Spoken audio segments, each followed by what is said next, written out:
शिरडी के साईं बाबा मंदिर में हर साल करोड़ों का सोना चांदी चढ़ावे में आता है। मिली जानकारी के मुताबिक पिछले 3 साल में 110 किलो सोना चढ़ावे में आया। नियमों के मुताबिक अगर चढ़ावे का सोना 10 किलो से ज्यादा है तो खास भेंटों को छोड़कर नीलामी कर देनी चाहिए।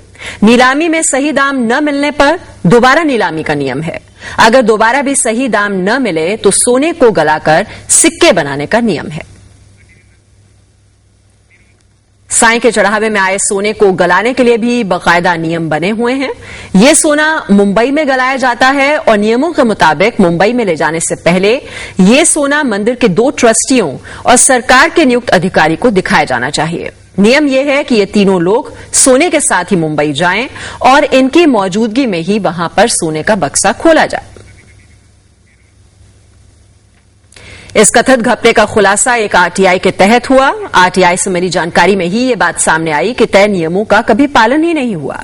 कोर्ट ने मंदिर की मैनेजिंग कमेटी को बर्खास्त कर नई कमेटी बनाई थी, लेकिन नियमों की अनदेखी करने में इस नई कमेटी ने भी कोई कसर नहीं छोड़ी।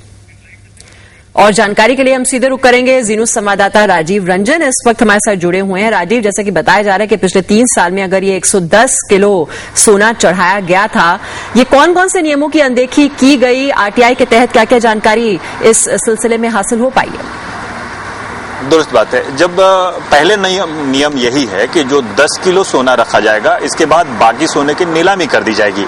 नीलामी के बाद अगर उचित दाम नहीं मिला तो इसके बाद दूसरी बार नीलामी की जाएगी, फिर इसके बाद सिक्के बना दिया जाएगा और वो जो भक्त हैं उन्हें बेच दिया जाएगा। पहला नियम तो यही जो है, इस नियम की पालना नहीं की गई, क्योंकि जो सोना है लगभग 110 किलो, यानी 3 साल में 110 किलो सोना जमा हुआ। अगर 3 साल में केवल ये देखा जाए तो केवल 30 किलो ही सोना होना चाहिए था।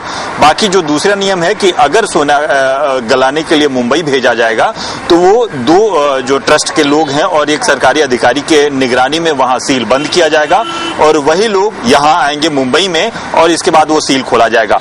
ये भी नियम, इस नियम की भी अनदेखी की गई।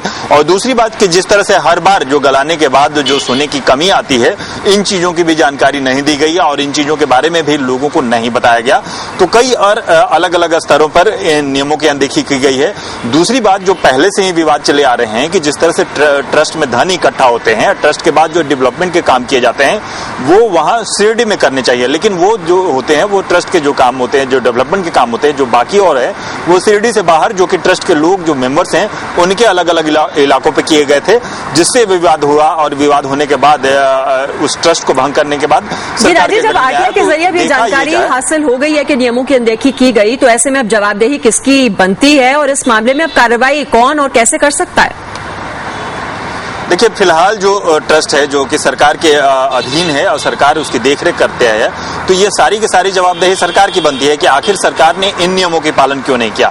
ट्रस्ट के लोग भी जुड़े हुए हैं तो जवाबदेही उन पर भी बनती है, लेकिन सीधा का सीधा जो जवाबदेही हो वो सीधे सरकार पर होती है कि आखिर जो नियम बने हुए हैं तो उन नियमों का पालन क्यों नहीं किया गया। अब इसका जवाब जरूर सरकार को ही देना होगा कि इन नियमों की अनदेखी हुई तो आखिर क्यों हुई, क्योंकि सरकारी अधिकारी भी उस सोने को सीलबंद, सोने के बक्से के सोने का पूरा जो ब्यौरा है वो ब्यौरा नहीं देने में असमर्थ रहे और उसे सीलबंद करके मुंबई तक लाने में भी असमर्थ रहे। जी तो आरटीआई